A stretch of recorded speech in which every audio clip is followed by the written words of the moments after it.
What's up, peeps? We're back. As always, thank you very much for joining us for our YouTube edition of the AEW Insider. As always, I'm your host, Lee Bentz, and we've got a heck of a show going on. I mean, this legit could be one of the biggest pay-per-views in history. The unthinkable is happening on Sunday night. It's AEW meets New Japan Pro Wrestling for the Forbidden Door pay-per-view. This is a legit dream come true, especially with all the matches they could have had, never mind the ones they do have. It just sucks there's so many people injured on AEW's roster, such as Daniel Bryan, CM Punk, Kenny Omega, Kyle O'Reilly's injury they're saying is supposed to be real, Bobby Fischer's injured but he's supposed to be back soon. But just those first three alone, Bryan, CM Punk, and Omega, man, who they could have went against, like Okada, Tanahashi, or more, man, it could have been really, really good. But I'm not saying it's not going to be good. It's still going to be one hell of a pay-per-view.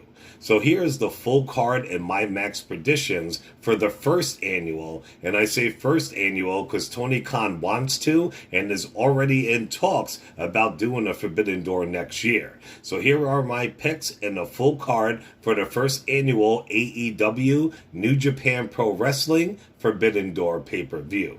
So for the buy-in, first we have up an 8-man tag team match. It features Max Caster from the Acclaim teaming up with the Gun Club, which is Team AEW, versus Yuya, Alex Coughlin, the DKC, and Kevin Knight from New Japan Pro Wrestling. Now this match should be a lot of fun. Caster and the Gun Club have been getting each other over as of late, and they're highly entertaining, as much as you might hate them. Now I'm thinking that Tony Khan will want to kick off the show with New Japan Pro Wrestling getting the win. It would be cool, but I don't want Caster and the Gun Club to be just a joke and a pushover. So even though I think New Japan Pro Wrestling will take this first match, I gotta go with Caster and the Gun Club. They actually added in 2 more buy-in matches on Rampage tonight. Like, we are in for another long, amazing pay-per-view.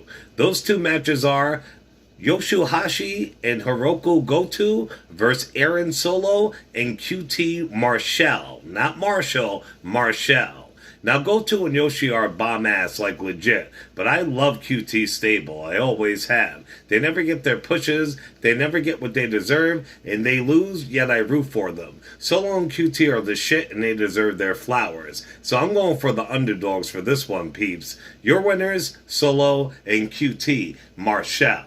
Now, the second match that was added in for the buy-in is Keith Lee and Swerve Strickland versus Kanemaru and El Desperado.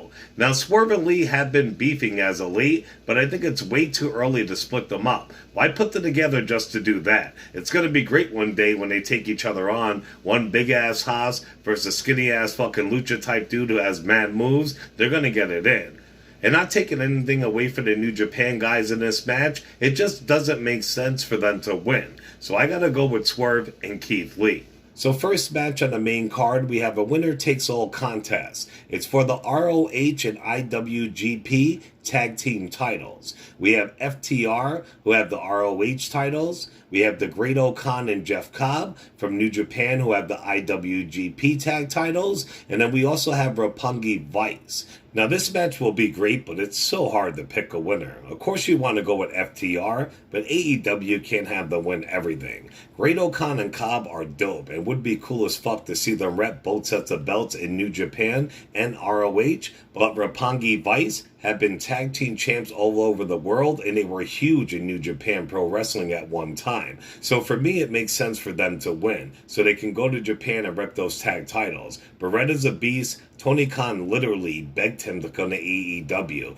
Beretta had tons of reservations. He had to go good in New Japan and didn't want to get fucked over. Since he's been there, he's been treated right. Then an injury happened, and he's been just treated okay, I mean, overall. So if Roppongi Vice can win this and take both of those titles on ROH when it kicks off, if they still have them, plus go to New Japan in the meantime and rep it, and those New Japan fans over there love Roppongi Vice. So with this one, I got to go with the underdogs, which is Roppongi Vice. We also have a trios match, which is Eddie Kingston from AEW, Shota Umino from New Japan, and Wheeler Yuta from AEW versus Chris Jericho, Sammy Guevara, and Suzuki from New Japan Pro Wrestling. Now, it's great how Jericho's working with Suzuki Gun. He's working with Lance Archer. He's having Zack Sabre Jr. fight Daniel Bryan's handpicked person. He's teaming up with Suzuki. I love great storytelling. It's good shit. Now, I can't wait for this match to go down. I'm a huge Kingston mark. Nobody is more raw and real than Eddie Kingston, and he's great in the ring too, especially for his size. Now, he's teaming up with Shota from New Japan Pro Wrestling, along with AEW's newest ass kicker, Wheeler Yuta, who has been on a mad tear as of late. But I mean, come on, you're taking on Le Champion, his old Sex Gods tag team partner Sammy Guevara, plus Suzuki. That team to me seems unstoppable. These six are going to kick the piss out of each other, and I'm going to love every minute of it. And much as I want to go for Kingston, I got to go with Jericho, Sammy, and Suzuki. We also have a fatal four-way contest for the All-Atlantic Championship. It's Pac representing AEW, Miro representing AEW, Clark Connors representing New Japan, and Malachi Black representing AEW. Now, this is going to be a sleeper match. The people in the match is going to kick ass in their own way. It's legit a toss-up. Pac is a beast and has been for years and really needs some AEW gold around his waist. Miro is a fucking beast, but he just returned. I think giving him a belt right away is a little whack. Even though he would be a great champ, he's God's champ to be exact. Fake-ass Hangman Page Connors could actually win it too, but I don't see it happening. But I feel Malachi Black is the one who's going to fuck them up and sneak a win and take it over their heads. House of Black definitely needs gold around their leaders' waist. Then the others can start going for gold for themselves. So I got to go with Malachi Black. We have the IWGP US Title up for grabs, which is the defending champ Will Ospreay for New Japan versus everybody's favorite OC, Orange Cassidy from AEW. Now, this legit could be one of the most jaw-dropping and entertaining matches of the night. Will Ospreay is like in the top 3 wrestlers in the world right now. The dude is like a superhero in the ring and pulling off insane types of shit.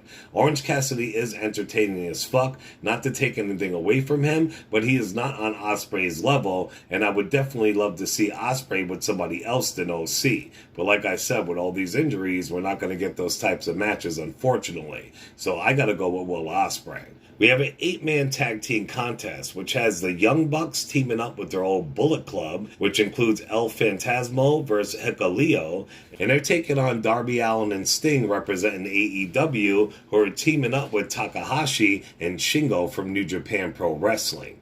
Now, I'm stoked for this match. If it were for the titles, I would say the Bucks are going to win, plus teaming up with the old Bullet Club peeps is just awesome. Yet going against Darby Allin and the Immortal Sting versus Shingo and his boy, ever since Shingo has premiered in New Japan, he has been dominating and kicking asses and winning championships. The dude is legit the real deal. It will be fun to see which side takes it, but I gotta go with Darby Allin, Sting, Takahashi, and Shingo for the win.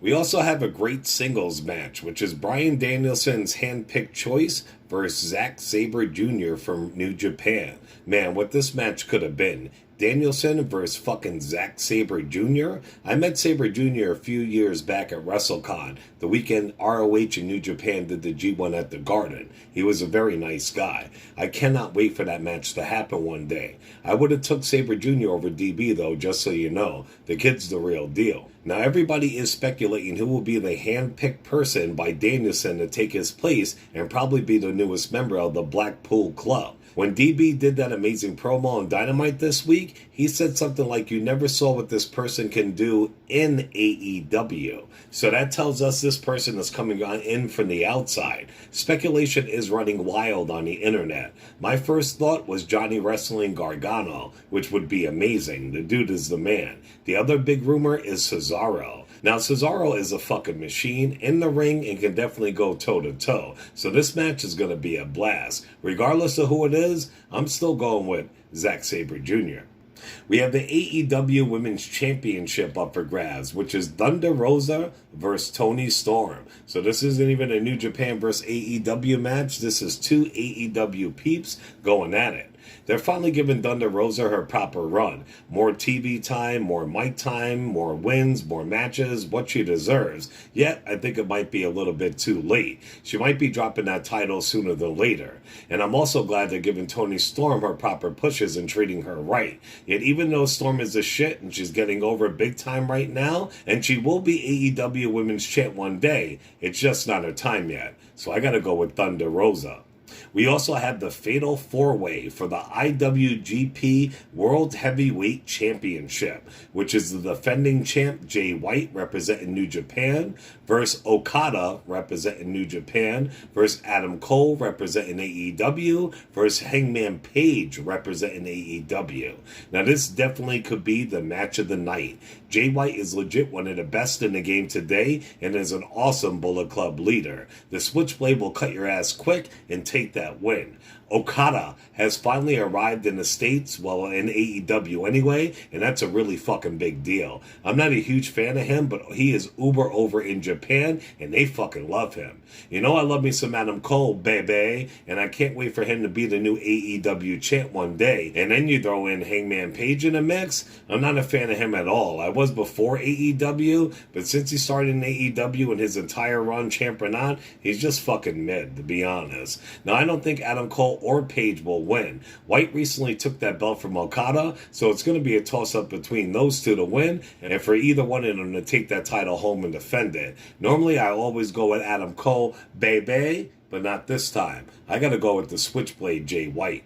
And finally, we have the interim AEW World Championship up for grabs, which is Tanahashi representing New Japan versus Jon Moxley. Now, I'm not really excited for this match, nor do I really think Tanahashi is going to take the AEW World title home to Japan. You never know, though. Tanahashi is a legend, more so than Okada in Japan. There is no bigger or better over there than Tanahashi. I also met him at WrestleCon. We just got done meeting MJF, and legit the whole New Japan crew just arrived to the hotel for the G1 they had the next night at the Garden. So they all came to the ballroom where we were at meeting wrestlers. I met Zack Sabre Jr. too that night.